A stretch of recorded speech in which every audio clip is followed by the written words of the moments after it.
যে রস মুক্ত সিন্ধু ব্রহ্মা না পায় এক বিন্দু, সেই প্রেম দিতে এলেন মহাপ্রভু। আমার ঘরের নিমাই, আমার ঘরের নিতাইকে ছেড়ে আমরা যাচ্ছি কোথায়? এমন 4,000 বছরে জীবের হবে না। কয় হাজার বছর বললাম? 4,000 বছর লাগবে আবার মহাপ্রভুকে আসতে। এর বাইরে আসবেন না। সেই ভাগ্য পেয়েছিলাম আমরা এই যুগে, মহাপ্রভু নিতাইয়ের যুগের মানুষ আমরা। এবার ভগবান আমাদের বাংলায় এলেন, আমাদের সচিমায়ের কোলে এলেন, বাংলায় কথা বললেন। ঘুম ভাঙলো পাশ্চাত্য আমেরিকাদের, পাশ্চাত্যর আমার ঘরের ছেলে ঘুর ভাঙলো ওদের। আমরা কি করলাম?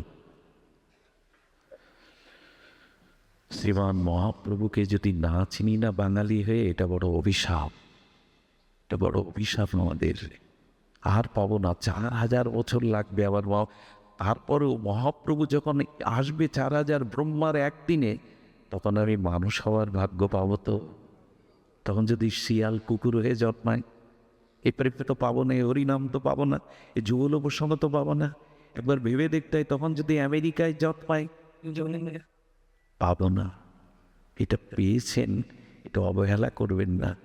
এই সুযোগ আসবে না, 4,000 বছরের মধ্যেও আসবে না।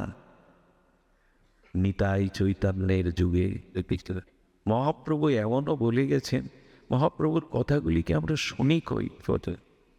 ভাগবতে আমরা মহাপ্রভুর কথা কতটুকু আনি? শ্রীকৃষ্ণ চৈতন্য ছাড়া বাঙালির অস্তিত্ব টিকতে পারে না। মহাপ্রভুকে নিতাইকে বাদ দিয়ে দিন, বাঙালির কোনো এই হরিনাম কোথায় ছিল? এই বৃন্দাবন কে চেনালো? পুরীর রথযাত্রা জাতীয় উৎসব কে আনলো? নবদ্বীপ ধাম কে পরিচিত করলো? তুলসীকে, মহাপ্রসাদকে, হরিনামকে, সারা বিশ্বব্যাপী যে কৃষ্ণ নাম প্রচার, এটা কে করলেন? একবারও ভেবেছেন? তার অবদান। অথচ তার বিগ্রহ পূজা নেই, তার আরাধনা নেই, তার কথা নেই।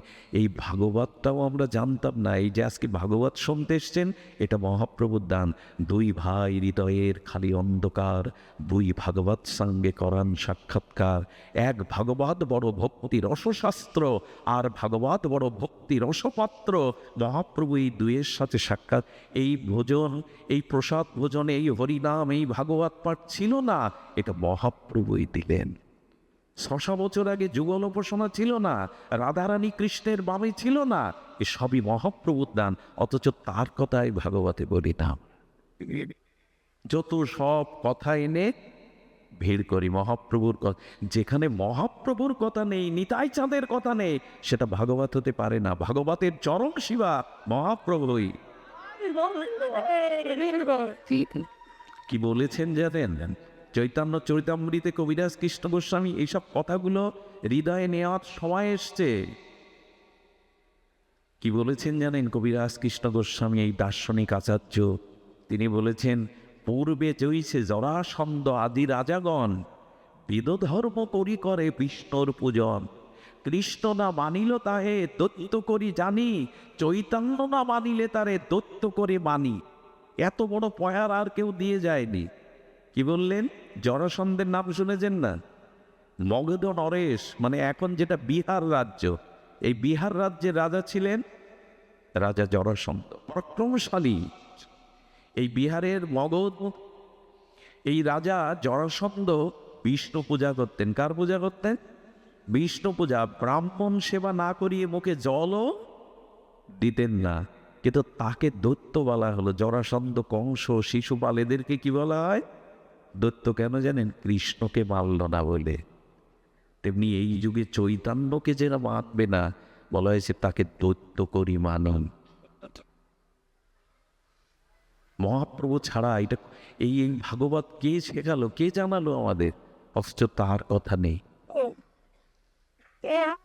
দেখুন, কৃষ্ণ কথাই কথা, আর সব বৃথা ব্যথা। কৃষ্ণ কথাই কথা, আর সব যেখানে ভগবানের কথা হলো না। একটা লক্ষ্য করে যেন এই ফুলের মালা গাঁথার গেনে এখানে একটা এক্সট্রা ফুল দিয়ে শোভা বাড়ানো হয়েছে কেন? লক্ষ্য করেছেন? ফুলের মালার এখানে একটা বড় ফুল দিয়ে গাঁথা হয়, এটাই মালার শোভা। অনেক কথা হলো, অথচ মহাপ্রভুর কথা, নিতাই চাঁদের কথা, যুগলের কথা হলো না। জানবেন মালা গাঁথা হয়নি, মালা পরিপূর্ণ হয়নি, মালা পরিপূর্ণ হয়নি। কৃষ্ণ কথায় ব্যথা দূর করতে পারে, অন্য কথা ব্যথা দূর করতে পারে না।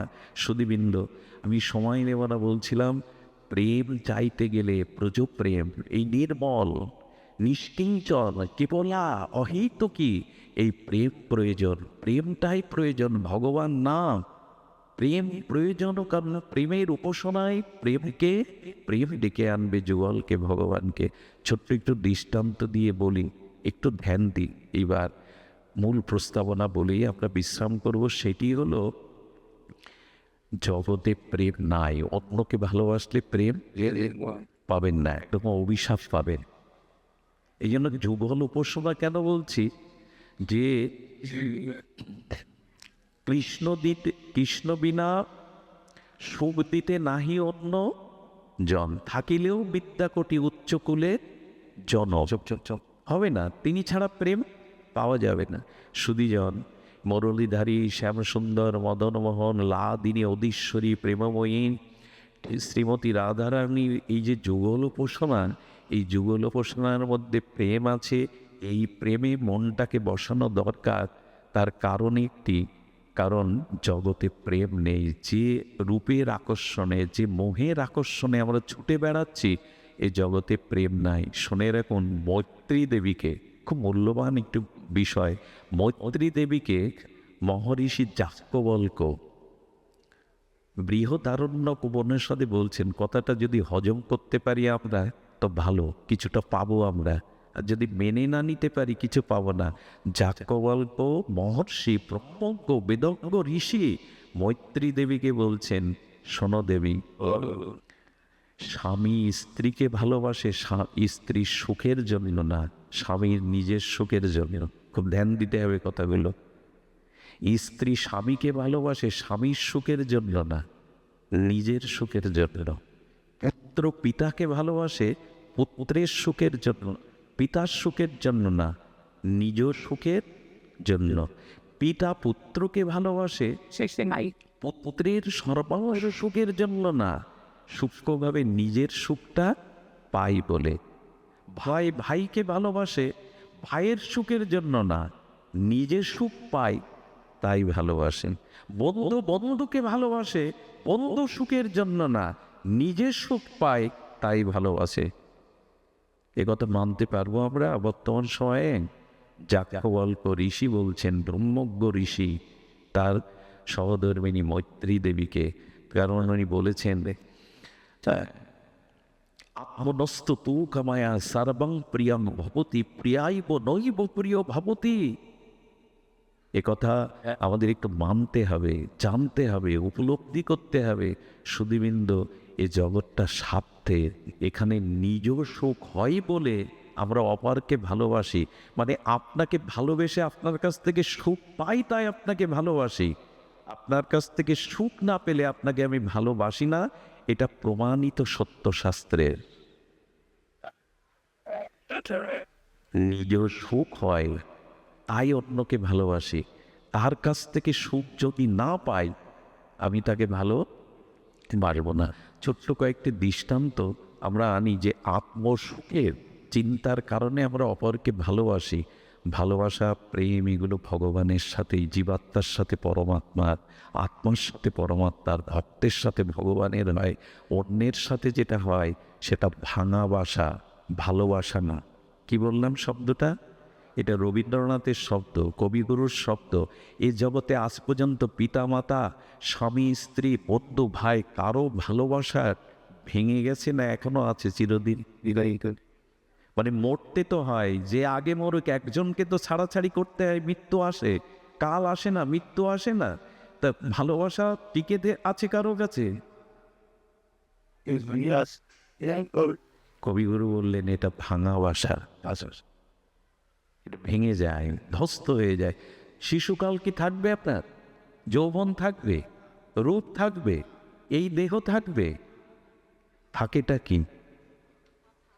আচ্ছা, আপনি যেদিন জন্মালেন ওই দিন স্ত্রী নিয়ে এসেছিলেন?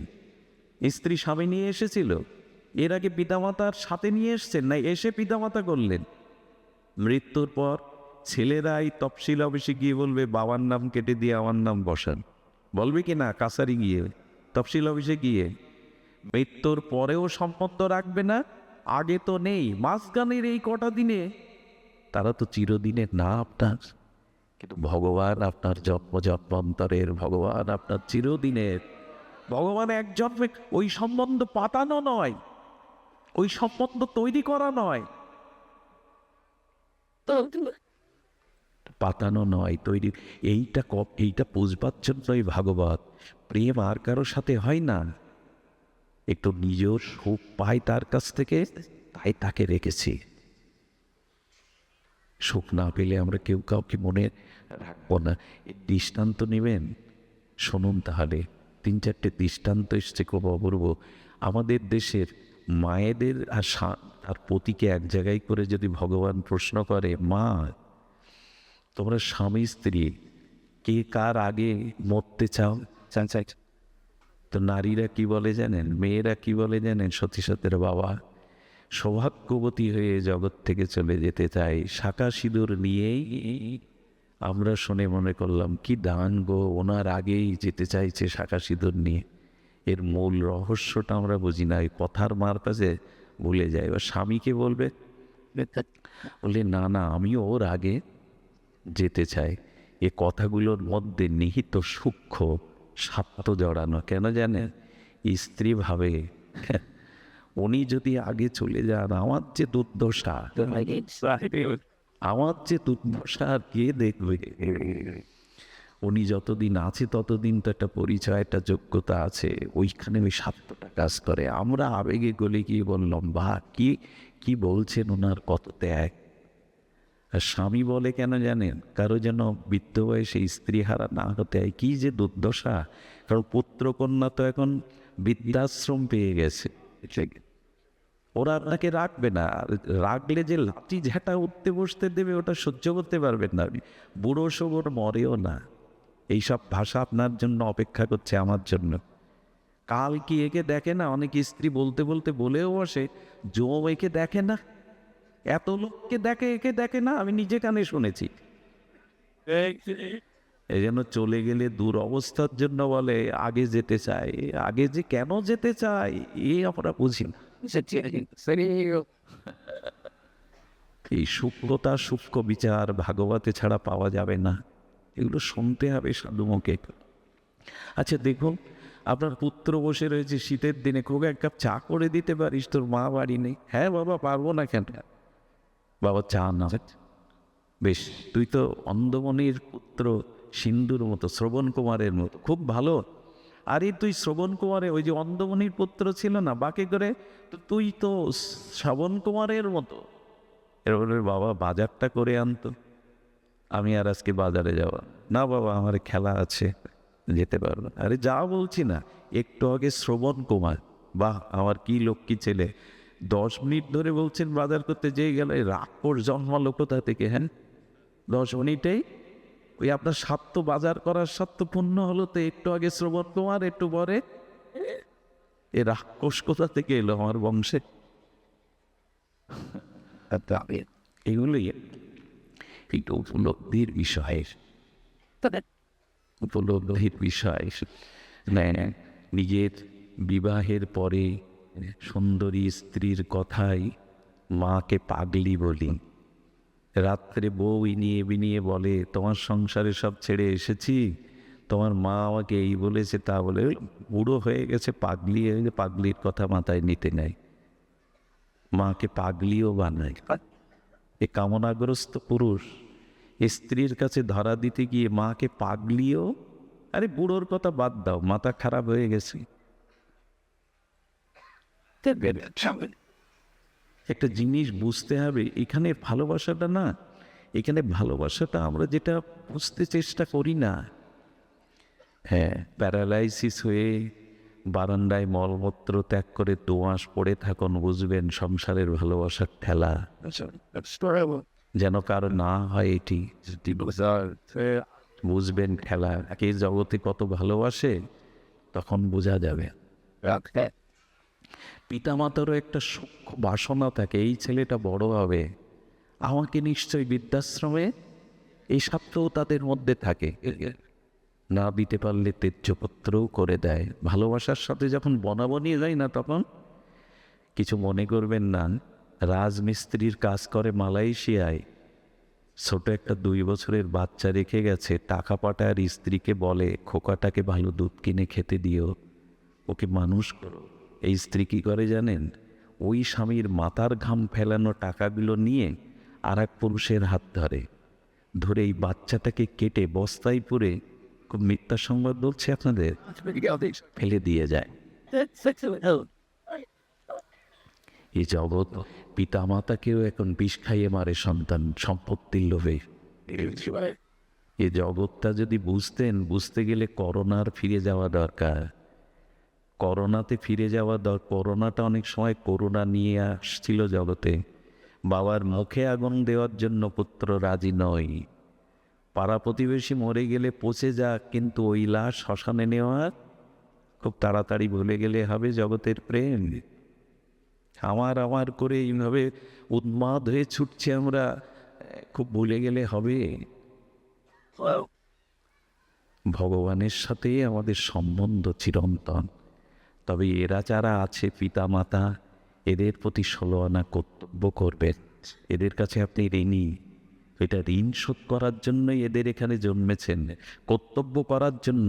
কিন্তু এরাই আমার সব, এ ভাবলে শেষ। তাহলে গোবিন্দ বলতো না মামেকাং শরণং, একমাত্র সর্বধর্মান পরিত্যাজ্য, এটা ভগবান বলছেন, সব ত্যাগ করে আমার শরণ নাও। ভগবানের বাণী, এতে অন্য কিছু ভাবার অবকাশ নাই। সব ত্যাগ করে আমার শরণাপন্ন হও। আচ্ছা, দোকানদারদেরও প্রেম দেখবেন, লাইট টাইট সাজিয়ে পা মশা দিয়ে রাখে বাইরে, পা মশা দিয়ে রাখে না। আসুন আসুন, কি মিষ্টি ব্যাপার। এই দেখুন জগতের প্রেম কেমন দেখ, আসুন আসুন, যেন জামায় আদর। যে সিটের দোকানে ঢুকলেন, বসুন, আপনার কি সেবা করতে পারি বাবা, যেন জামায় আদর। কি সেবা করতে পারি? সিটের দোকানে ঢুকে বলছেন এখানে চপ্পলের দোকানটা কই? দোকানদার বলছেন আপনি চোখে দেখেন না, এটা সিটের দোকান। একটু আগে জামায় আদর, যখন শুনছে এটা সিটের দোকান, অকুচ্ছে চম্বল, তখন বলছে আপনি চোখে দেখেন না। আরে যান ওইদিকে, এদিকে দেখেন আজকাল মানুষ কোথায় ঢুকে পড়ে। আচ্ছা, এই তো আপনার ওই যে মনে করেছিল সিট নিতে আসছে, যেই স্বার্থপূর্ণ হলো। হ্যাঁ, আবার যদি প্রেম বাড়াতে চান, দেখুন জগতের কি খেলা, তাহলে বলতে হবে ও আমি তো ভুলে গেছি আমার 5 মিনিটের কাপড় প্রয়োজন ছিল। আসুন আসুন আসুন, তাহলে তো আসুন বসুন, এই আবার ফিরে গেছে। কি চালাকি জগতের সম্পর্ক। তারপরে আবার প্রেম চলে যায়, যদি 300 টাকা বলে আপনি 100 টাকা বলেন। বেটা মূর্খ আপনি, কি কোথায় কি দর করতে জানেন না, এটা এক দামের দোকান। এরকমও হয়। এই জগৎ বড় বিরল বিচিত্র। এখানে স্বার্থ যেই ক্ষুণ্ণ হবে, আসল চেহারা বেরিয়ে পড়বে। তাই একটু বলি, ভালোবাসুন, অতিরিক্ত মাখামাখি করতে যাবেন না কারোর সাথে। ভালোবাসুন কর্তব্যের খাতিরে, কিন্তু অতি মাখামাখি। আমার একটা স্বভাব হচ্ছে, ছোটবেলা থেকে আমি কোথাও যাই, কিছু মানুষের সাথে কিছুদিন খুব মিশি, আবার কেটে পড়ি এই জন্য এখান থেকে বেরোতে পরে কষ্ট হবে, ভুল বুঝুক। হ্যাঁ, এই জন্য ঠাকুর রামকৃষ্ণ বললেন কিছু পিপলিকা আছে চালাক, আবার তাদের বুদ্ধি কম পিপলিকাগুলো চিটে গুড় খেতে যায়, গিয়ে এমন খাওয়া খায় প্রত্যেকে। আর কিছু পিঁপড়ে বেঁচে আসে কেন জানেন? ওদের হুলটা ওপরের দিকে দিয়ে রাখে, একেবারে খেতে আসেনি, মরতে আসেনি, কিছুটা খেয়ে আবার যেন সংসারে ভালোবাসাবাসি মাখামাখি এত করা, না হলে ওর মুখ না দেখলে আমার চলবে না। এই আসক্তিটা ভগবানের প্রতি দিতে হবে। এই জন্য আপনাদের সর্বশেষে বলে যায় এবারও। আচ্ছা, একটা প্রস্তাবনা মনে পড়ল, ভগবানকে আমার সাথে হিংসা করছেন, এ কথাটাই তাই প্রমাণ হয়। আচ্ছা, এ সংসারে আমি যখন আমার বোনকে ভালোবাসি, বন্ধুকে ভালোবাসি, বাবাকে ভালোবাসি, তখন সবাই খুশি হয় কিনা পরিবারে? তা গোবিন্দ, তুমি সবার ভালোবাসাটা নিগড়ে তোমার দিকে দিতে বলছো, ভালোবাসা ওদের দিতে বলছো না। তুমি কঞ্জুস না, কৃপণ না, তুমি স্বার্থপর না? বোঝা যায় কথাটি? আমি যদি পিতামাতাকে ভালোবাসি আর বোন ভাই প্রতিবেশীকে না ভালোবাসি, তখন সবাই বেজারিয়ে হয়ে যায়। আরে বোনকে ভালোবাসতে হয়, বোনদের দেখতে হয়, কর্তব্য পালন করতে হয়, কিন্তু যখন গোবিন্দকে ভালোবাসার কথা আসছে, গোবিন্দ এ কথা কেন বলছে সব ছেড়ে দিয়ে? প্রভু তোমার এত হিংসা কেন, এত জলে কেন তোমার? সংসারের ভালোবাসলে সবাইকে ভালোবাসার কথা সবাই বলে, পিতা মাতা ভগ্নী আত্মীয় কুটুম্ব, তোমার ভালোবাসায় গেলে বলো কেন সব ছেড়ে দিয়ে আমাকে ভালোবাসেন? এর উত্তর কি? ভগবানের উত্তর দিয়েছে, মার্মিক উত্তর। ভগবান বলছে দেখো, সংসারে যখন তুমি পিতামাতা বন্ধু সজ্জন কুটুম্বকে ভালোবাসো, তখন তারা এই ভালোবাসা বাড়াতে বলে, এই ভালোবাসায় খুশি হয়। কিন্তু একটা জিনিস লক্ষ্য করেছো, ওদের সম্পূর্ণ নয়, তাকে একটু সহযোগিতা করবেন, যে যেটুকু পারেন একটু সহযোগিতা করবেন, যাতে বাকি